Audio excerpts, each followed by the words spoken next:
구독자 여러분 안녕하십니까, 양곰입니다. 오늘의 영상 주제는 1000만원이 있다는 전제 조건 하에 이전비, 수수료, 차값 다 합쳐서 살 수 있는 차가 뭐가 있을까에 대해서 좀 설명을 드리도록 하겠습니다. 중고차 구매하시는 분들 고민이 굉장히 많으실 거예요. 이거 살 바에 조금 더 보태면 이게 나오고 이게 나오고, 차를 사는 목적이 뭔지도 고민할 필요가 있고, 그래서 제가 조금 나눠봤습니다. 크게 세 가지를 나눌 수가 있을 것 같은데요. 첫 번째는 일단은 제일 중요한 출퇴근용입니다. 대중교통 타시는 분들도 있겠습니다만은 거리가 조금 멀거나 주 운행 목적이 출퇴근인 사람들을 위해 좀 제가 추천드릴 수 있는 게, 일단은 이 말씀을 드리기 전에 저도 그러겠습니다만은 사람의 심리가 그래요. 적은 금액으로 해서 조금 가성비 좋은, 그나마 연식도 좋고 주행거리도 조금 짧고 옵션도 조금 괜찮고 이런 차들을 이제 좀 원하시는데, 사실상 그런 차들은 제가 누누이 말씀드리지만은 없습니다. 그래서 조금 내려놓으시고 현실적으로 가성비 좋은 걸 본다고 하면은 저는 요 차를 좀 추천드릴 수 있을 것 같아요. 출퇴근 용도로 봤었을 때는 거의 시내 위주일 가능성이 좀 높죠. 시내나 아니면 조금 서울 근교나 뭐 경기도 근교 뭐 이렇게 가시는 분들, 대부분 이제 출퇴근하시는 분들은 시내 위주가 많더라고요. 그렇게 해서 봤었을 때는 사실상 이제 좀 현실적인 거는 아반떼 소나타, 뭐 K5, K3 뭐 이런 준준형이나 중형차 이렇게 좀 현실적으로 볼 수가 있는데, 연비를 크게 신경을 안 쓰고 시내 운전하더라도 운행 질감이나 뭐 이런 거를 좀 원한다 하시는 분들한테는 그랜저급, 그랜저 HG, 더뉴 K7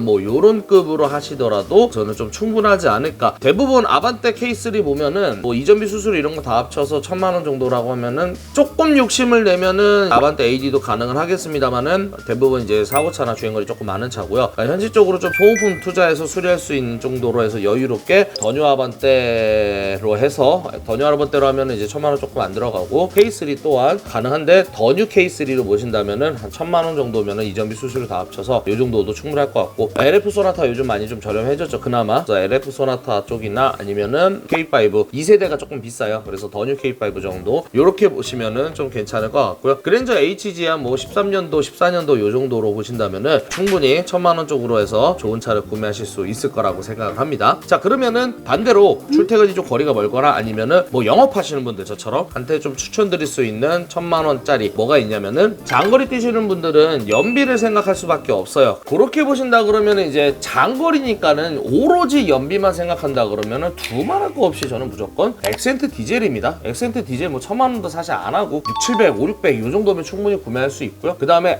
엑센트가 좀 작은 것 같아요 하면은 조금 키울 수 있는 게 i30 디젤이죠. 뭐 제가 탔던 차지만은 정말로 연비 하나는 기가 막히게 좋은 차인 i30 디젤이 있고요. 근데 또 반면에 그러신 분들이 있어요. 디젤은 좀 싫어요. 많이 죽어가는 추세고 소음도 싫고 관리가 너무 어려워요 하시는 분들한테는 휘발유나 LPG인데 사실 하이브리드도 나옵니다. 근데 이 금액대 하이브리드는 우리나라 기준으로 봤을 때 대부분 다 1세대들, 우리나라에서 처음 나왔던 하이브리드인데, 처음 나왔던 하이브리드 자체가 좀 문제가 많아요. 장고장도 굉장히 많은 편들이라서 웬만하면 제가 그렇게 썩 추천드리지는 않은 부분이라, 그래서 하이브리드는 배제하고 LPG가 좀 나오겠죠. 유류비는 저렴하다 보니까는 장거리 뛰시는 분들한테는 조금 메리트 있는 부분들이 있어요. LPG가 연비는 좋은 편 아닙니다. 시내에서는 굉장히 쥐약이에요, 연비가. 근데 고속주행은 솔직히 웬만한 차들은 다, 대형차도 그렇고 연비는 다 잘 나오는 편입니다. 그렇게 보면은 유류비가 싸야 되죠. 그러면 이제 LPG 차가 나오는데, LPG 같은 경우는 LF 소나타나 뭐 K5 2세대, SM5 오바 이렇게도 좀 나온다고 생각을 합니다. 장거리인데 나는 SUV가 좋아요. 근데 디젤은 싫어요 하시는 분들이 있어요. 이 당시에 이제 14년도, 15년도 요 연식에 봤었을 때는 SUV 하면은 디젤이라는 반공식적인 게 이제 좀 있었기 때문에 휘발유나 LPG는 사실상 힘들고, 보통 휘발유 나오는 차들이 이제 17, 18년도 위주로 나오기 때문에 그 연식에는 구매하실 때는 아직까지는 한 1000만원 중반 정도 보셔야 된다고 말씀을 드립니다. 그러면은 이제 복합적으로 운행을 하시는 분들, 출퇴근 거리가 짧고 주말에 캠핑 다니시고 레저 활동 하시고 여가 생활 하실 때 이게 타기 좀 괜찮은 차, 일단은 캠핑용 목적으로는 저는 두말할 거 없이 딱 이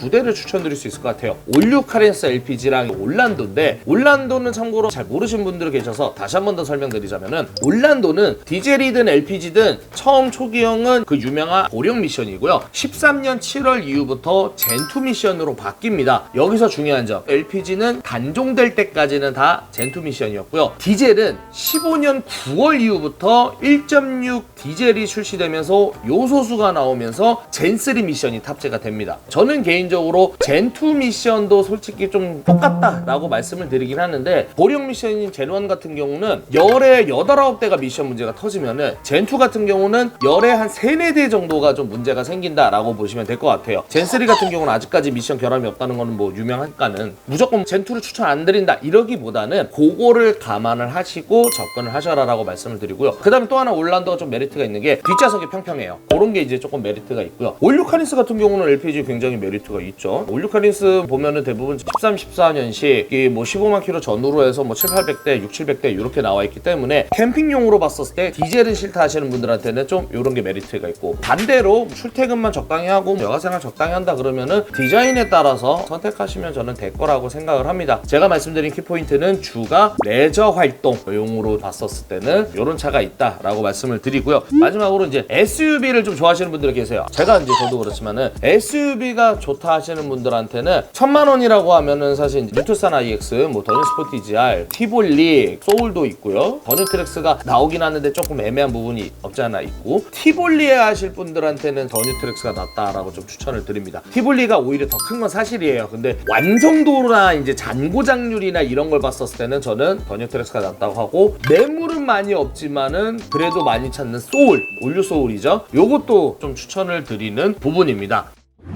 자, 이렇게 해서 1000만 원 있다면은 어떤 차를 살지에 대해서 고민을 좀 많이 하시는 분들한테 추천을 드리는데, 다시 한 번 더 말씀드리지만은 요거는 차값만이 아닌 이전비 수수료까지 합친 금액이라고 보시면 되고요. 제가 영상을 촬영하면서 미처 놓친 차량들도 분명히 있을 겁니다. 그런 거 댓글 달아주시면은 다른 분들한테 또 좋은 정보가 되지 않을까 생각을 하고요. 저는 여기서 영상 마치도록 하고, 다음에 또 좋은 영상과 좋은 정보를 가지고 구독자님들한테 찾아뵙는 걸로 하겠습니다. 시청해주셔서 여러분 진심으로 감사드립니다.